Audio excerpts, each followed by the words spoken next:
everyone. We are here today at Great Pretenders, and we have Joyce, who is the founder of Great Pretenders. She Hello. is the boss mom of all time.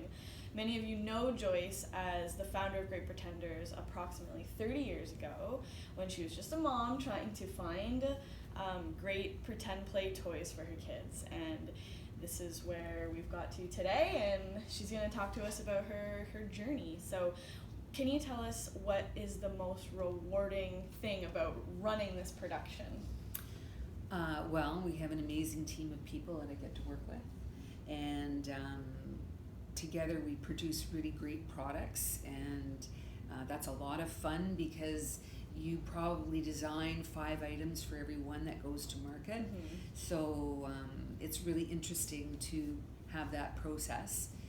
Also very rewarding is the feedback from our customer base, our fans, when you watch a child who puts on your product and transforms into something else.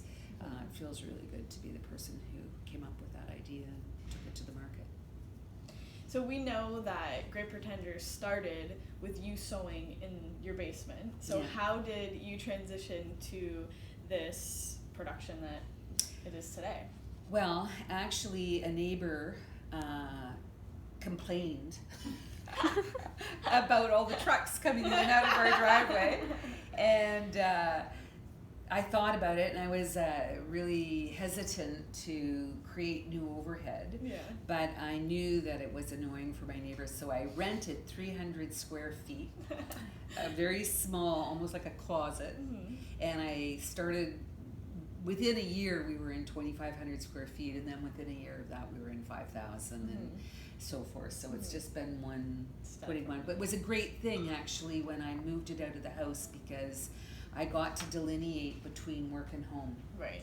It was easier to leave work at work, and before that, I would just work all the time. So Speaking of working all the time, when COVID hit, we understand that we started making face masks here. So can you tell us about that process and what you had to do to kind of get that up and running? Well, when COVID hit, we had to shut down our production. And I knew, even though we had a great support from our government, that it was a really scary feeling to have our production shut down. So my partner reached out to some people in the area who make PPE. Mm-hmm.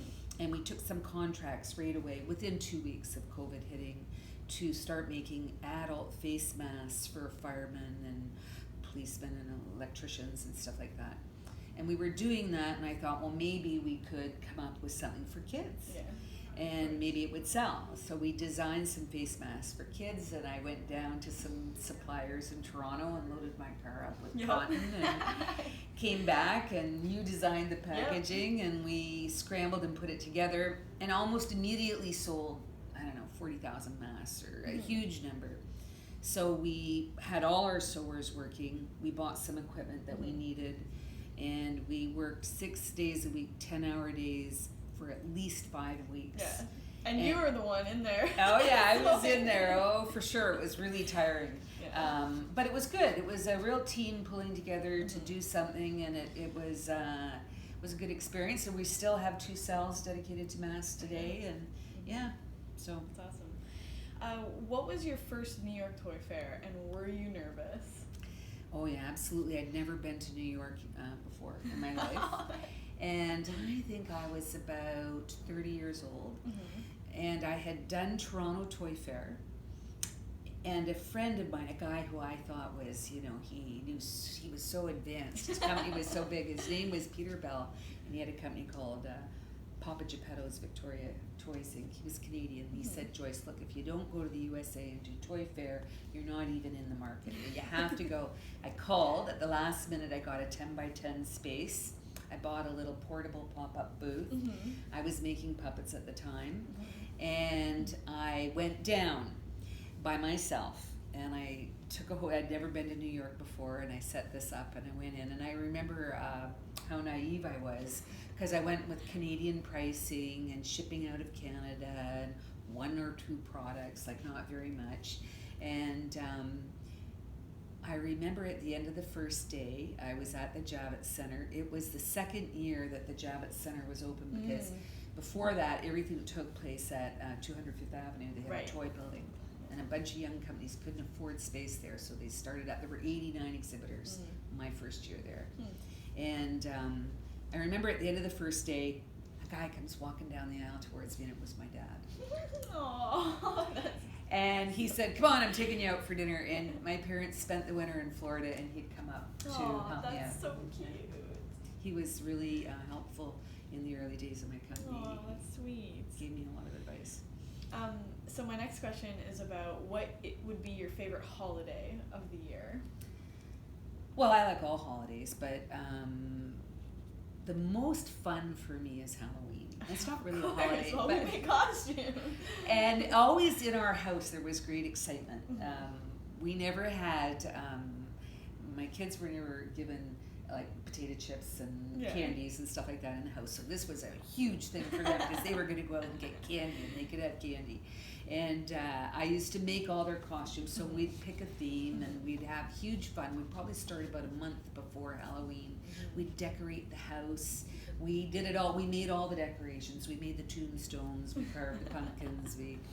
And often we'd have Halloween parties for the kids where they'd have their friends over. So it was a very positive memory time. My last question is about what you think makes our product and our brand important.